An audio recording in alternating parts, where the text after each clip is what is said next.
Fact number 1. Meet Frane Selak, a Croatian music teacher. Some say he's the luckiest man in the world. Others? They say he's cursed. Judge for yourself. 1962. His train derails and plunges into an icy river. 17 people perish. Frane swims away with only a broken arm. A year later, he's on a plane. The door rips off in mid-air. 19 passengers are sucked out to their deaths. And Frane, he lands in a haystack, alive. But wait, there's more. A bus crashes into a river. He survives. His car catches fire twice. He jumps out just in time. He gets hit by a bus and walks away with just some bruises. And then, when he hits 73, he buys a lottery ticket for the first time in his life and wins $1 million. It's like God was playing The Sims with him, trying to kill him, then felt bad and typed in a money cheat code. So do you think he's lucky? Or just someone you'd be terrified to travel with? Australian Bill Morgan worked as a truck driver. He was crushed on the job, and his heart stopped for 14 minutes. He fell into a coma. Doctors wanted to pull the plug, but he woke up. To celebrate his second life, he buys a scratch-off lottery ticket and wins a $17,000 car. Local TV news is shocked. They come to film a segment on him. The reporter asks, "Bill, show us for the camera how you scratched that ticket. Buy another one for the shot." Bill scratches off the coating right in front of the camera. His face goes pale. He looks at the reporter and says, "I'm not joking. I just won $250,000. On live TV, the man who came back from the dead won a car and then the jackpot just by demonstrating how he won the car." It's the only time in history a reenactment was more profitable than the actual event. Be honest, have you ever had a winning streak so intense it actually got scary? Joan Ginther, an ordinary woman from Texas. She won $5 million in the lottery. Lucky, you might say. A few years later, she wins another $2 million. Then $3 million more. And finally, in 2008, she hits the big one, $10 million. 4 jackpots in one lifetime. The odds of that happening are 1 in 18 septillion. That's a number with 24 zeros. Skeptics screamed, "Magic! Witchcraft!" But then someone looked into her background. Joan Ginther is a former math professor with a PhD from Stanford. Her specialty? Statistics. People suspect she figured out the algorithm for how winning tickets were distributed and simply bought up the right batches at the right stores. She didn't break a single law. She just beat the system with its own weapons. What do you think? Is this cheating or pure genius? This is a living nightmare. Harrison Okene, a ship's cook. His tugboat capsizes and sinks off the coast of Nigeria. Harrison is trapped in the bathroom. Total darkness, freezing water, and the screams of his friends have gone silent. The ship hits the bottom, 30 meters deep. Harrison finds a tiny air pocket. He sits there, neck deep in water, and absolute pitch black, listening to fish eat the bodies of his crewmates. He stayed there for 60 hours, almost 3 full days. No food, no water, no light, breathing the last bits of oxygen. When divers went down to recover the bodies, they saw a hand in the water. A diver touched it, thinking it was a corpse, and the hand squeezed his fingers. The diver nearly died of fright. Harrison survived where it was physically impossible. He says God kept the air there for him. Could you stay sane in a situation like that? Flight attendant Vesna Vulovic, 1972. Terrorists blow up a plane at an altitude of 10,000 meters. The airliner breaks into pieces. Vesna, without a parachute and strapped to her seat, falls 10 kilometers down. That's the height of Mount Everest, plus a bit more. The chances of survival? 0.0. She landed on a snow-covered mountainside, and a piece of the fuselage acted like a sled. She broke both legs, 3 vertebrae, and was in a coma, but she survived. She made it into the Guinness World Records for the highest fall without a parachute. And you know what's the craziest part? She wasn't even supposed to be on that flight. They confused her with another flight attendant, also named Vesna. Fate booked the wrong flight, but fixed the mistake with a pillow of snow. We all remember the 2 horrific tragedies of 2014. Flight MH370 went missing. Flight MH17 was shot down over Donbass. Hundreds of lives lost. Now, imagine Dutch cyclist Martin de Jonge. He bought a ticket for MH370. He already had his bags packed. No, at the last moment, he changed his mind because he found a cheaper flight an hour earlier. That plane disappeared. 4 months pass. Martin buys a ticket for MH17, the fatal one. He gets to the airport, goes to the counter, and changes his ticket again. He decided to save money and take a different flight with open seats. Twice, he was supposed to be in a death seat, and twice, he was saved by simple greed. Or let's call it being thrifty. Now he says, I'm impossible to kill. Have you ever changed plans at the last second and realized later it saved your life? Timothy Dexter, 18th century America. People thought he was the local idiot. His competitors decided to play a prank on him and suggested, Timothy, you should ship a load of coal to Newcastle. It was a joke, because Newcastle was the center of coal mining. That's like bringing snow to Antarctica. Timothy, without a second thought, loaded his ships with coal and set sail. When he arrived in Newcastle, a massive miners' strike had just started. There was no coal to be found. Timothy sold his cargo for a fortune. Then his rival said, send bedwarmers to the Caribbean, to the islands where it's boiling hot. Timothy did it. And they were snatched up, as labels for molasses on the sugar plantations. No matter what he did, he got richer. It's proof of the saying, fortune favors fools. Do you have a friend who does dumb things but always wins? Anatoly Bugorsky, a Soviet physicist, 1978. He was checking a malfunction in a synchrotron, a particle accelerator. The safety mechanism failed. Anatoly leaned in and his head passed directly through a proton beam traveling at the speed of light. He saw a flash brighter than 1,000 suns, but felt no pain. The radiation should have burned a hole through his brain and killed him instantly. He received a dose of 200,000 roentgens. A lethal dose is only 600. He was supposed to die within days. But he survived. He finished his PhD. He kept working. The only side effect? The half of his face that the beam passed through stopped aging. It stayed young forever because the beam preserved the nerves. He's still alive today, a real-life superhero, just without the cape. Would you want eternal youth at that price? Mauro Prosperi, an Italian policeman who decided to run a marathon in the Sahara. During a sandstorm, he got lost. He ran in the wrong direction. His water ran out. 2 days later, he found an abandoned mosque. To survive, he caught bats, tore off their heads, and drank their blood. It sounds disgusting, but it saved his life. On the 4th day, he tried to slit his wrists to avoid a long, thirsty death. But his blood was so thick from dehydration that it just wouldn't flow. Death literally refused to take him. He spent 9 days in the desert, lost 40 pounds, but eventually made it to civilization. He survived on blood and urine. And after all that, he went back and ran the marathon again. Some people just cannot be stopped. The year is 1835. U.S. President Andrew Jackson is leaving the Capitol.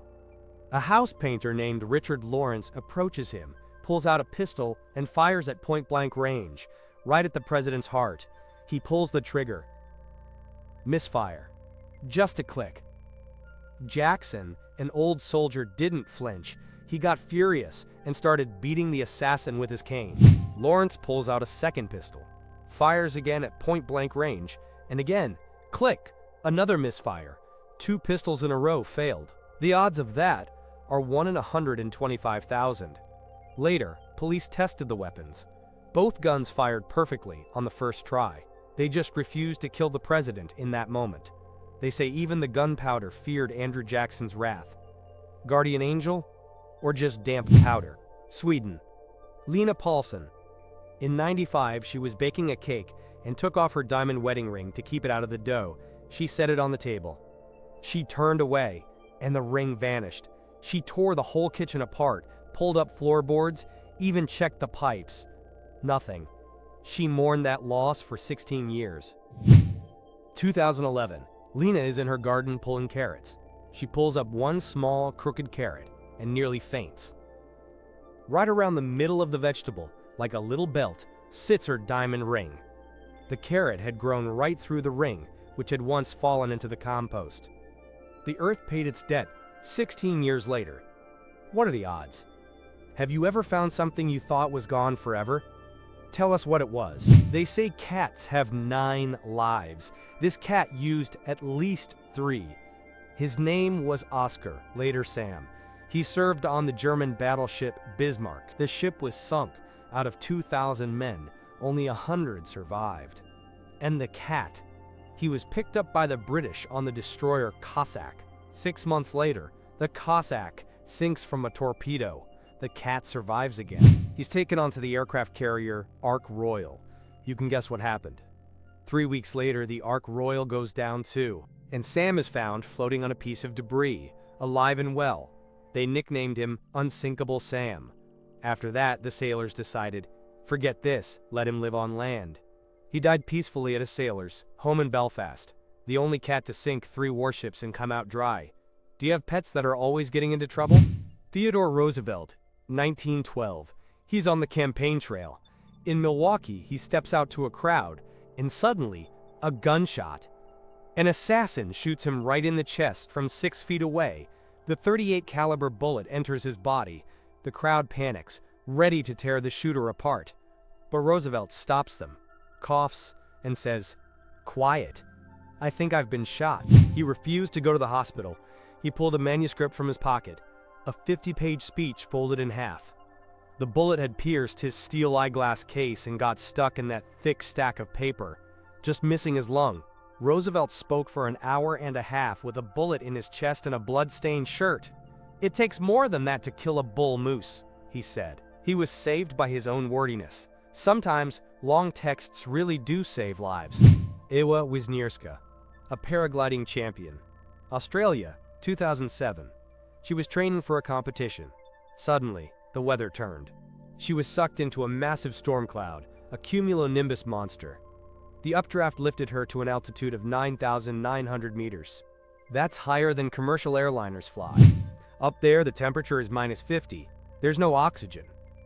Ewa lost consciousness. She floated in that frozen hell for 40 minutes, covered in ice like a statue. Everyone thought she was gone. But she woke up when her wing buckled, and she started falling. She managed to land. She got frostbitten ears, but she stayed alive. Doctors say passing out saved her heart. It slowed down and needed less oxygen. She literally slept through death. Fidel Castro. This man is a world record holder for survival. The CIA tried to kill him 638 times. 638. That's not a joke. They put poison in his cigars. They made a hypodermic pen. They even tried to plant explosives in a beautiful seashell on the ocean floor, knowing Fidel loved diving. Once, they hired his lover to poison him. She hid the poison capsules in a jar of cold cream, but they dissolved. Fidel found out, pulled out his pistol, handed it to her, and said, "Shoot me if you want." She couldn't do it. Castro outlasted 9 US presidents and died of old age in his own bed at 90. It seems death was just afraid to visit Cuba. Do you believe in fate, or was it just professional security? Julianne Kepke, 17 years old, 1971. Flight Lanza 508 hits a storm over the Amazon. Lightning strikes the wing. The plane breaks apart in the air. Julianne, strapped to her seat, falls 3 kilometers. She falls into the jungle and survives. She has only a concussion and a broken collarbone. No, that was just the beginning of her hell. She wandered the jungle for 10 days in a miniskirt, without food, with just 1 candy in her pocket. Maggots started growing in a wound on her arm. She remembered her biologist father's advice: follow the water, it leads to people. She found a boat, poured gasoline on her wound to drive out the worms. That hurts just to imagine, and waited for rescuers. She was the sole survivor of 92 passengers. This is a story of how knowledge saves lives. Could you survive in the wild without Google? The Mexican Revolution, 1915. Wenceslao Moguel. He was sentenced to death. They put him against a wall. A firing squad. 9 soldiers. The command: fire. 9 bullets hit his body. An officer walks up and fires a coup de grace into his head at point-blank range. Wenceslao dies. At least that's what the soldiers thought. He didn't die. He waited for nightfall until the soldiers left and crawled to a nearby church. They nursed him back to health. He lived a long life, though his face was scarred by the bullet. He was known as El Fusilado, the executed one. He even appeared on the Believe It or Not radio show. Taking 10 bullets, one to the head and surviving, death must have taken a vacation that day. The USA, modern day. A scrap metal dealer sees a strange gold object with a clock at a flea market. He buys it for $14,000, hoping to melt down the gold and sell it for a profit. But no one's buying. He thinks, darn it, I lost my money. Out of boredom, he Googles the name on the clock, Vacheron Constantin. It turned out to be the third Imperial Fabergé egg. It had been considered lost for 100 years. Its value?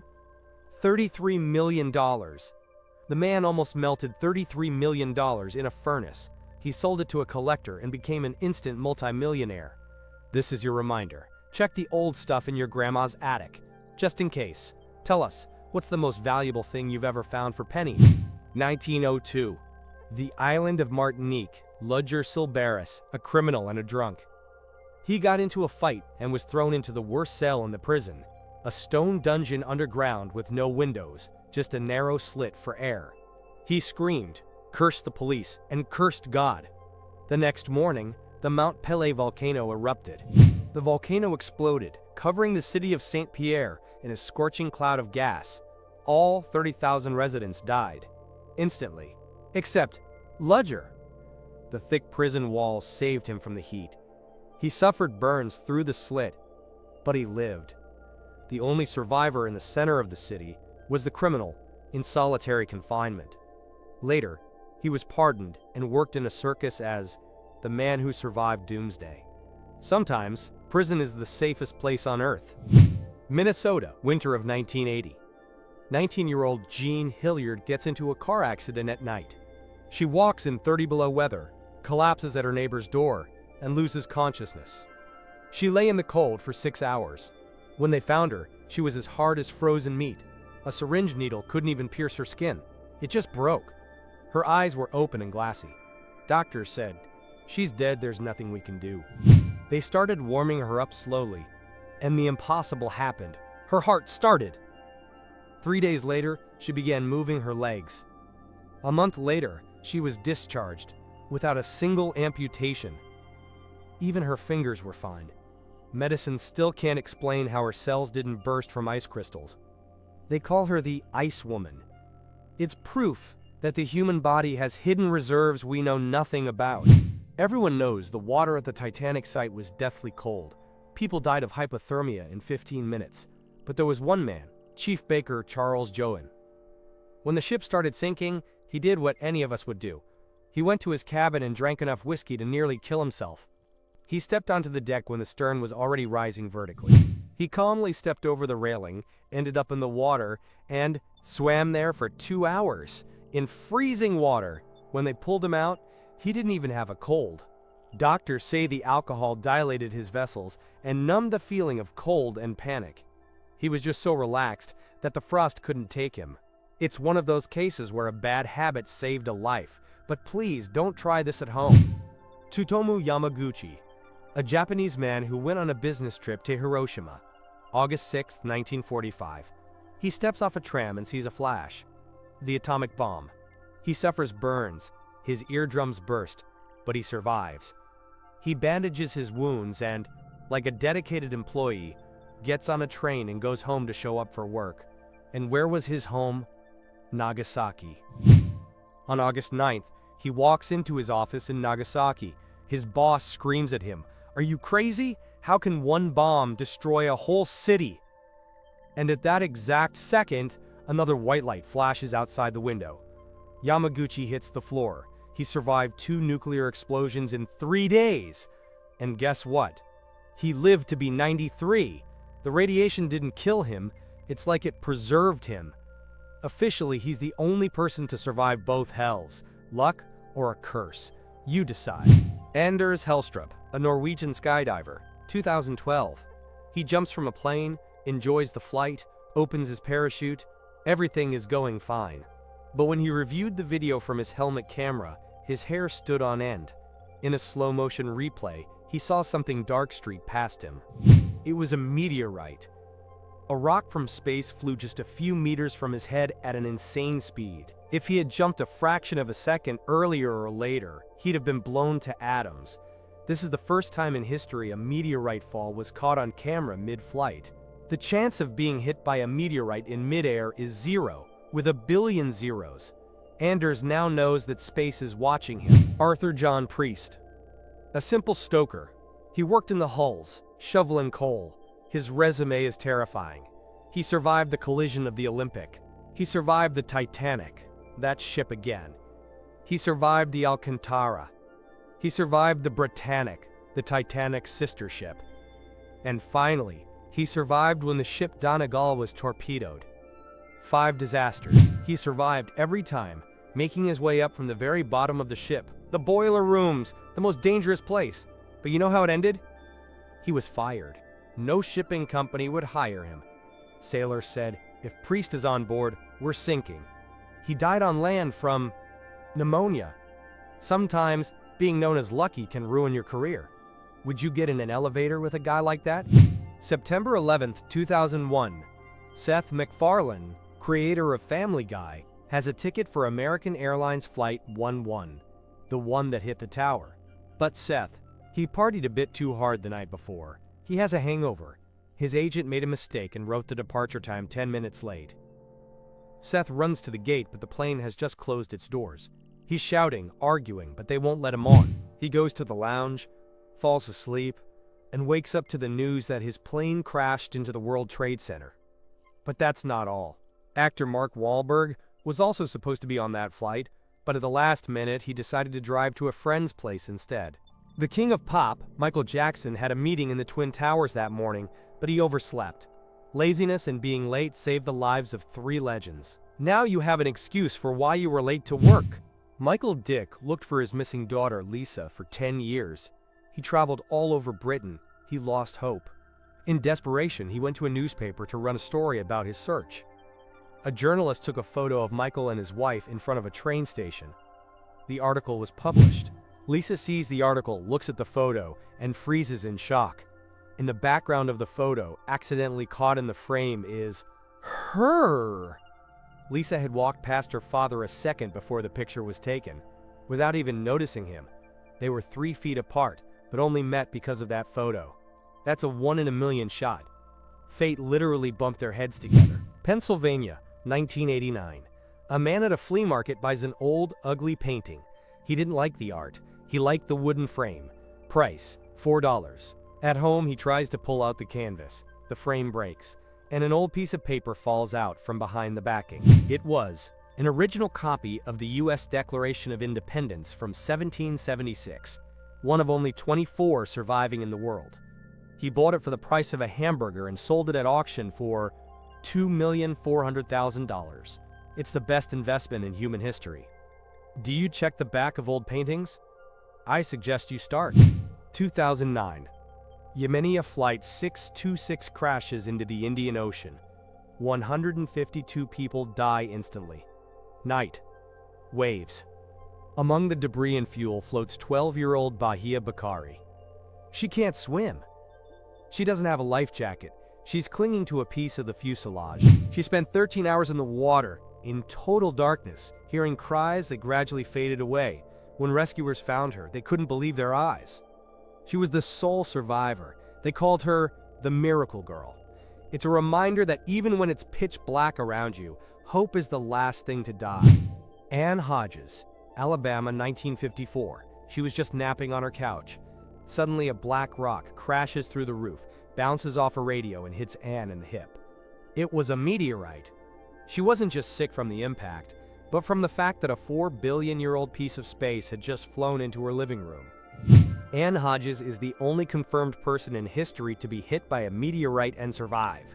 The odds of this are 1 in billions of billions. She was left with a giant bruise that made her world famous. She became a star, even though she just wanted to take a nap. Space has a weird sense of humor sometimes.